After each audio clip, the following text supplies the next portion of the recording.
those of you who come from abroad know that Israel is not only a hub of innovation of technology and e-business, but rather also a hub of innovation for social protest. 3 months ago, a group of young Israelis founded a tent camp in Rothschild Boulevard, and Change Israel, as no social movement has tried and succeeded in the past.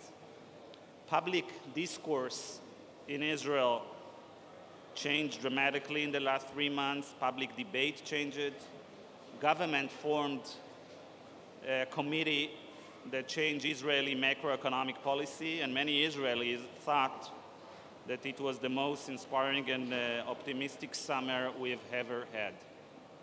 But, something has happened in the last months, and this is what we're going to be talking about in this panel, and therefore I invite our esteemed young panel, Itai Gutler from the Hebrew University student body, Amnon Rabinovich from Ease Education Organization, Eli Gordon from the Northern Avenue 10 protests in Israel, and Stav Shafir, 10 protests in Israel, one of the leading of the movement. One. Okay, can you just grab your microphones?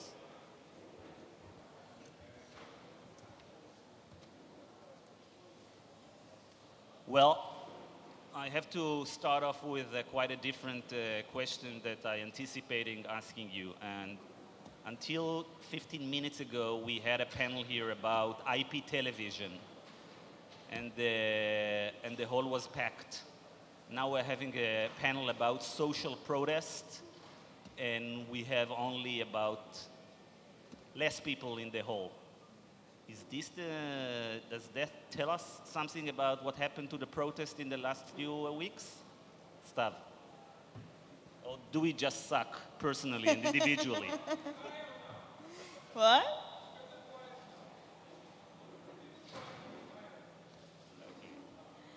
Well, tricky one.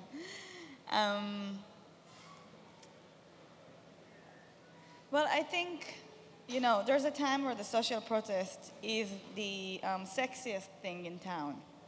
It's the most interesting, it's a hit, everybody wants to be a part of it. And I think in the beginning of the summer, that's exactly what happened to the protest movement. Many people joined because it was also cool to be part of it, and not just because of the protest, which might be a sad thing, and maybe it's also a strategic thing, and maybe it's also the fact why, you know, the reason for it to get so big at the peak of it.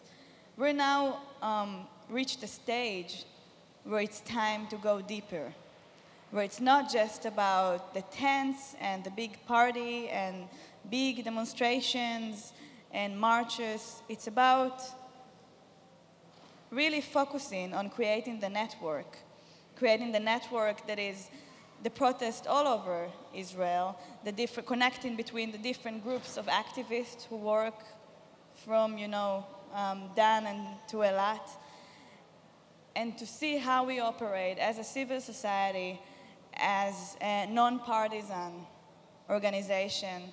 That's our role now, and I think that's what everybody is concentrating on, because we understood that it's not, you know, now we can't trust the power of the media, and we can't trust the summer, and we still have to work, because this protest is something that will take a long, long time to actually make a change. The change that we want is huge. It's something that I don't think anybody demanded in Israel before. It's about changing the entire system, and it's about changing the way people think. And that's a process that takes a long, long time. It's not just a matter of a summer. It's... Eli, Stav tells us that the protest is not cool anymore, or less cool. Is this the case? It is somehow, but we have to remember, Israelis always, we have a very short-term memory. In the summer it was cool. The media gave us a lot of attention. Everybody was out on the streets. Top performers came out to the boulevard and sang for us. Now the holidays are over. Most of the protest,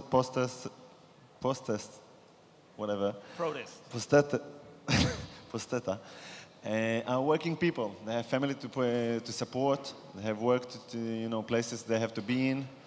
And most of the people just had to reorganize their life. As someone, I was very active in the process. I am still. It have a price on your personal life. Now, most of the people realized that and took one step back. But I'm fully confident that, it was just the first step. It's a long process. It's like, it's not a sprint, it's a marathon. Nothing really changes. Still, anyone who pay the mortgage still have a very hard time to pay it. People with kids still have to pay huge amount of money for, private kindergarten. Nothing really changed. So it's just a matter of time. People will come back. They're still with us in their hearts. So I see it as only at the temporary stage. As Stav said, we're concentrating now on building a network, getting ready for step B or step C or whatever we want to call it. Not cool, it's cool, we don't really care. We have an objective to get. Itai, are you disappointed and you think that the protest is losing some steam? I think that as Eli and Stav said, the protest as a monumental protest which can take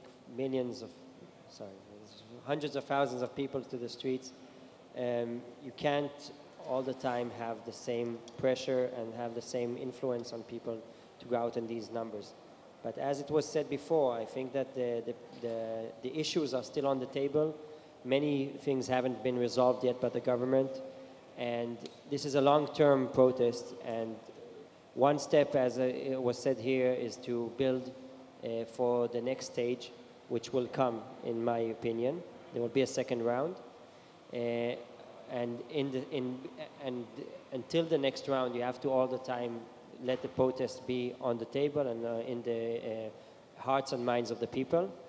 And another thing that should be done, I think, and it's something that we see on the sidelines, which is happening, it is one of the most important things that have come out of this movement, is that people that now have specific issues are getting out of their houses, making their own protests, making their own issues heard on several matters that influence themselves, their homes, their own area, such as the Betzet beach protest, which was in the last 2 weeks, is something I don't know if you know. And people have now more courage to go out and protest on specific issues, and this is something that has to continue, because the glass ceiling that was on the roof of people before this protest, before this movement, has now been shattered. And now everybody feels that he has the power, that if he wants, and if there's something that is important for him to continue with, he can go out with a number of people, make a protest, and even succeed. Okay. Amnon, you're one of the leaders of, how would I say, a subsidiary of the protest, which is called the Chetz Chinuch is Education. Do you see the same phenomena happen with your movement, that it's losing some of its steam and coolness and less attractive to the more general constituencies in the education space? Okay, so I'm less optimistic than the guys here. I think we're losing. I think now, these days, okay, every protest like this, and I think like the reason we came to this protest and started the Boulevard tent, and like all protests in the world, we want something, right? We want to make the government act differently. We want to make policy change, real policy change. And we had dreams, all of us, and I think all of us here, we have dreams, and these dreams didn't came true. Okay, Trachtenberg's conclusions have lots of stuff that are very nice and brave, and we like it. But there's not a whole change in the policy of Israel. And I think that if you look that way on the on what we do now on the 10th protest, so if we look that way, so maybe we do, maybe we lose. maybe something happened and now we're losing because the dream we had isn't true today, okay, isn't reality.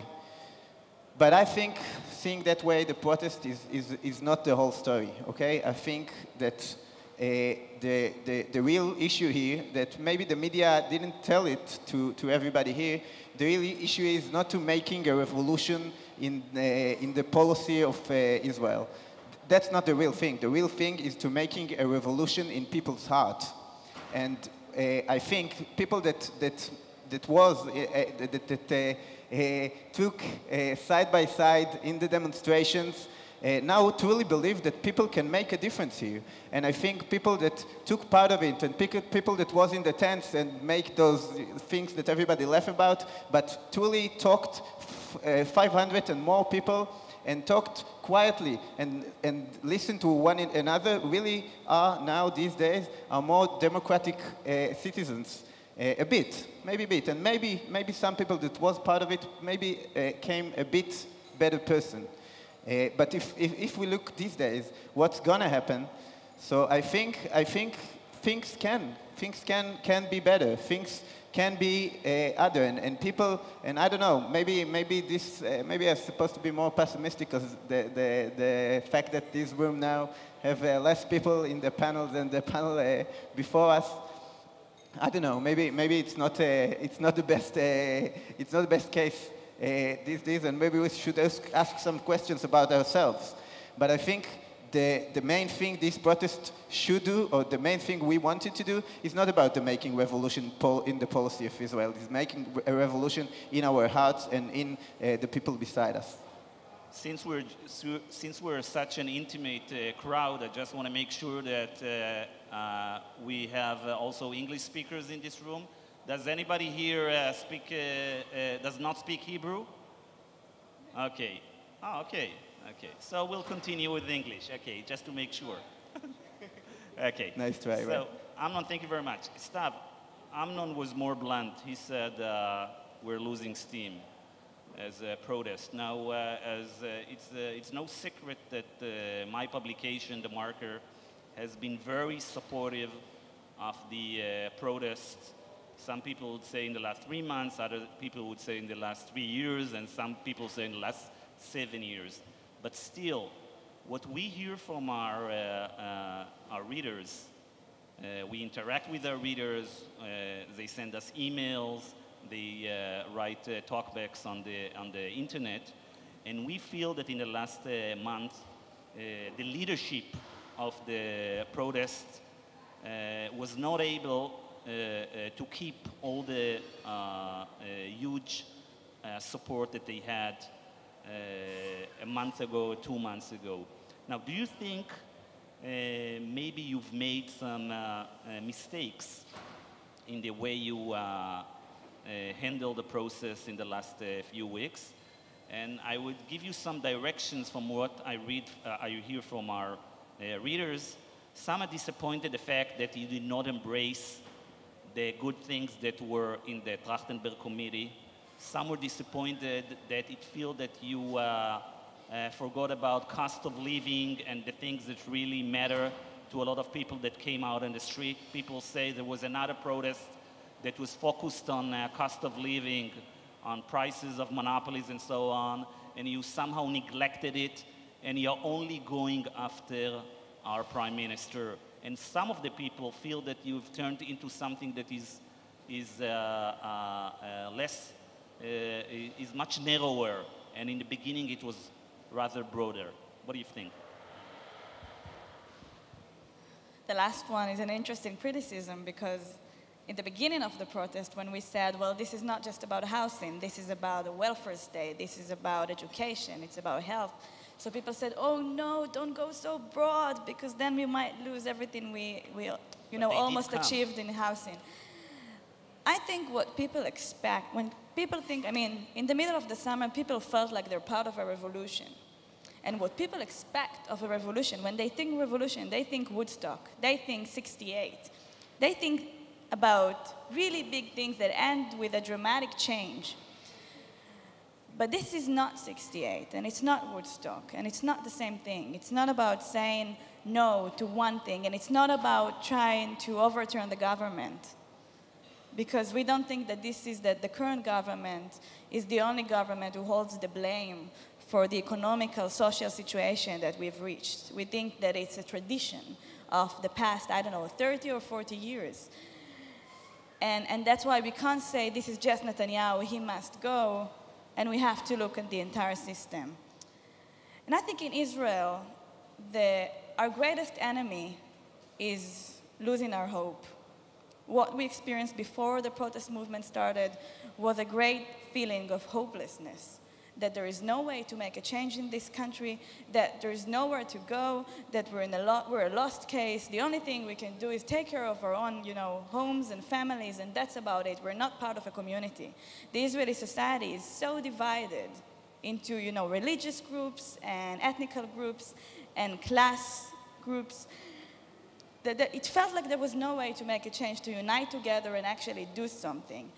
And now, almost 4 months of that protest. And what we got from the government is the same disconnection, indifference, and we didn't get anything real. The Trachtenberg Committee was their way of buying time. That's what we felt. The other threats that we got, the spins that we got from the government is disconnected from the needs of the people. And people now are under the biggest threat, which is losing our hopes again. Losing our hopes and dismissing the protest as another failure, which I don't know if we'll get a second chance, if we'll get a second opportunity to really change the economical situation here, to really change our society. So I think we really, I hear the criticism, and okay, and I hear what you say about the Trachtenberg Committee. It's not true. I really hope that some of the, conclusions of the Trachtenberg Committee will actually start to happen, like the free education law that is frozen from before I was born, and many other issues. But we don't see it as a change of direction. And we have to stand with our flags of saying, we demand a change of direction, a complete change. And I know we'll go through more and more criticism and more ups and downs. And I'm sure it's not going to be an easy process, but we just have to continue. But your opposition, your strong opposition to the Trachtenberg Committee, one of the outcomes of that can be that it will not have support in the Knesset. It barely went through in the government. In this report, there's a lot of recommendations that came out from the street. You have free education. You have changing the tax regime, taxing the ultra rich. You have lowering the cost of living, you have dealing with monopolies and concentration groups, and it feels that you have a line that we're going to oppose anything that comes out, instead of saying we are embracing it and we want more.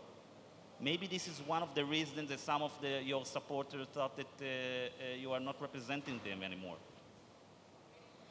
But I think it was clear when the Trachtenberg Committee was established, we asked, but please tell us, what's the spectrum, what's the sphere within which the Trachtenberg Committee is operating? What's their mandate? Can they really change the budget? Can they create a new social budget? What can they do? What money can they use? Can they make the social budget bigger? Can they enlarge the public expenditure? Are they talking about these issues at all? And we didn't get any answer. Now, we know our government. We know their strategy. We know how easy it is to start a committee and say, all right, no worries, we see the protest, we'll establish a new committee and they'll solve all of the problems. That's the easiest way out. But we have a prime minister who is an economist, and he knows the changes. He never once looked at us in the eye and said, I understand your needs, and we're going to make a change. Not even once. And that's why this committee, like many other things that he did, seemed like just another spin. Now, we read the report, and we opened our own committee. And our committee, the Spivak Yona Committee, has over 100 experts, and not just economists, but people who deal with society environmental, with housing, with education, with welfare. They don't just talk about money, they see the entire picture. And I think, and I really recommend you to read their reports and the way they collaborated with the people in the 10 cities, with the people in the different social organizations. When we say social justice, so that's what we mean. We don't mean just, stopping the blood from going on. We mean changing the system. Okay. Any of you feel differently about the Trachtenberg report? Unfortunately, and Stav and I are pretty used to it. We have a disagreement here, and it's okay. That's part of the protesters. This revolution have many faces and many voices. You mentioned some of your readers. I'm feeling I'm one of among them. Every journey starts with a small step. Trachtenberg, and I agree with Stav about the mandate, which was unclear, at least at the beginning. On the other hand, it did a start. And I read the full report, and there's a lot of good things within. I believe our approach should be Trachtenberg first. We should adapt this report. We should push and help the government make it happen, which is a very difficult task. It doesn't mean for a minute that it's settled, that we're done. We should take what we can, and there's a lot of good stuff inside, and then move to the next step. I read the other report as well. We have to understand, we must be realistic, okay? Rome was not built in a day. Israel will not be changed, even not in a month or 3. Again, Trachtenberg was a very good start. There is a lot of changes, and if I'm looking at it as an economist, you can find a way how to bring the money. It's not a major change. If we're talking about Spivak and Yona report, there are some bullets here over there, which I find it very hard to adapt. If I'll take it, for example, the company tax. 56%, if I remember correctly. Israel will find itself with no investors. We have to think about it. Again, I believe we have to start from somewhere. Trachtenberg gave us a start. It can be a challenge for the government to see if they can make it happen, if they can move the budgets, if they can actually fulfill the laws that other governments made. Not an easy task. A week ago or 2 weeks ago, the protest issued a list of principles for economic policies that was distributed to the various parliament members. I think it was 10 points, 10 principles, and I read it. And I looked at it, and it was not very difficult to bridge the principle of the protest leaders with the principles of the Trachtenberg Committee. And yet, the language of the protest is anti-government, anti-Trachtenberg. Itai. I think that there is many. If you read the first start of Trachtenberg's report, you see the spirit of what he is saying, and it's really similar to the spirit of the protest. He wrote there a vision for an Israeli state of social justice that is, in my opinion, really the same vision that everybody who took to the streets had in their minds. And in some measures, he really reached out and made really true steps towards this vision, which are one-on-one, not so far than the ones that are one in the document that you said before. And in my view, we have to focus on two basic elements. First of all, the good things about Trachtenberg report have a long way to go before they will be implemented. There is a great danger that on the way, due to all the political... But you are not giving it a backwind, but rather a headwind. You are not helping them.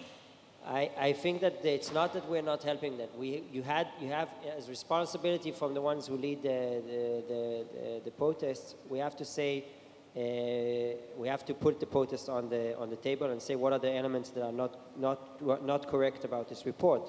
So you can't just back the report and say it's good when there are major points missing in many elements. many elements he didn't go far enough in my view. And that's why you can't just say I support it and finish it off and say goodbye.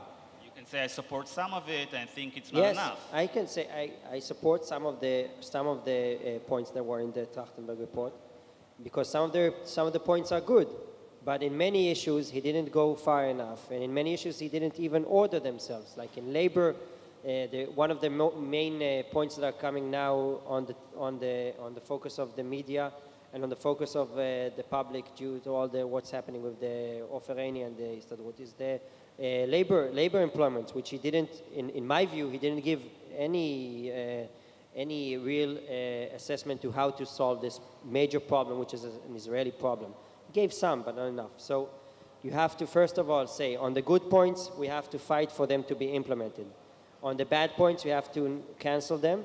And on the other points that were not in the report, we have to fight for them to be implemented in the past. Stav, just before you reply to him, the crux of this report is still that Professor Trachtenberg and his committee still believe in market economy, kalkalat shuk. He said there is a lot of distortions in Israeli market economy. It's not working. In many cases, it's not a market economy, but an oligopolistic economy. But do you think that the people who support the protest also believe in market economy? Let me start with saying something about Trachtenberg, and by that I'd really like to stop talking about him. Conclude, yeah. That's what I think, what I believe was Bibi's strategy when he started the assembly, when he established the assembly, the committee. We came and we stated our demands, and our demands were somewhere around here, okay? Let's say it's somewhere around, it's much higher, but let's say it's here.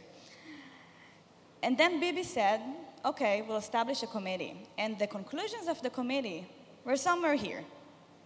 Now by establishing the committee, he's forcing us to relate to the committee's demands that are much lower than what we want. And by that, in a way, dismissing, the peak of what we want to achieve. And that's why, from the beginning, we knew that it's not going to give us much. Now, the language that Trachtenberg is using, he says, he stood on stage and said that people demand social justice. And it was really nice to see. But, and when he writes about, in the introduction to the sections, he writes, very true and honest things that I share with him. But in the report itself, he doesn't even see them. He doesn't see nothing about health, nothing about welfare, nothing about housing and public housing, nothing about all the most basic demands that we had. And the main thing was that he says in the beginning of the housing report, he claims the people have the need for attainable housing, for decent housing. Well, we don't say they have the need for that. It's obvious that people have the need for housing. We say they have the right. And that's the difference. We're talking about basic, fundamental rights that people in this country deserve. We talk about the right for housing, the right for decent education, the right for health services. That's what we're talking about. It's not a need. In 2011, this is not just a basic need that we have. This is our basic right, and that's the economy that we want. Now, I don't think this economy still exists. I can't use a name. I know it's not neoliberalism. I know it's not this, strict, horrible capitalism that we have now. And I know that people do want the free market. They don't want to go back. They don't want to go back to communism. They don't want to go back to what people describe as dark times. Are we talking about a market economy or socialism? We're talking about something new. Okay. That combines the market economy with social rights. That's the new thing. I think that in 2011, when we have the internet, and this is a conference about networks and about all of those beautiful things that we have, people want to feel secure and safe in their economies, and they want to feel like they have an influence in the economy, into the system, on their governments. And that's the protest here, and that's the protest in the Arab world in a way, and that's the protest in the Western world. It's a protest about new economy and a new way of seeing our governments and bridging between citizens and their regimes. Amnon, Are we talking about a market economy or something different, something new, something old? I think the fact that Stav is using a new language, okay, and I think all the protest is using a new language when we talk. It's not a little thing when we look at it, okay? We can say now social democracy and have fights between social democracy and capitalism and go back to the old things that everybody in this country talked about, and I think now talking much more, but I think the Trachtenberg Committee wasn't I don't know, I don't like to say enough or not enough. It was very narrow when we look at Israel. So we look at it like Stav's talking now. We look at it as dreams, as the things that we want here, as the rights that we're supposed to have. And I'm telling you, my children do not get those rights today. They do not. And after Trachtenberg, if all the things that Trachtenberg said, and he said brave things, really brave things that nobody said before in Israel, but even there, I think that my children and lots of people in Israel do not and will not get those rights. And it makes me angry. I tell you the truth, it makes me angry. I can't go home. I can't let the protest end because of that. I'm angry. I truly do. And I think lots of people in Israel are angry. Not enough. But I do. I feel angry. Okay, we have to conclude, so I'm going to ask you to answer a very short question. And are you optimistic, pessimistic, very optimistic? And what are the changes that you're anticipating that will happen in the next, I don't know, 12 months, 24 months? Stav. Do I look optimistic? Do I look optimistic? I don't know. Always. I think we have to. I think our weapon as non-violent protesters is our optimism. Maybe not and use the word hope. weapon, but tool. Yeah, but it is a war. It's a war about, it's a very urgent war actually, on the face of our society. And we have to be optimistic, and we have to hold each other and have the strength and power to go on, because this is a long process. And sometimes, as I said, it's not the coolest thing to do. But this is our chance. If we want a future in this country, if we want our country to have a future, we have to fight for it. Okay, Eli? I'm always optimistic. I truly believe that we passed the point of no return. People in Israel discovered that we do have influence, we do have the power, we can make a change. It's going to be a long process, but we started, and I don't see any other way than, I don't see us turning back. Just a matter of time and persistent, and we do have those. I'm usually very much pessimistic, but in this specific issue, I'm an optimist. I think that you can see by the change of language in people now that people are talking all the time about social justice.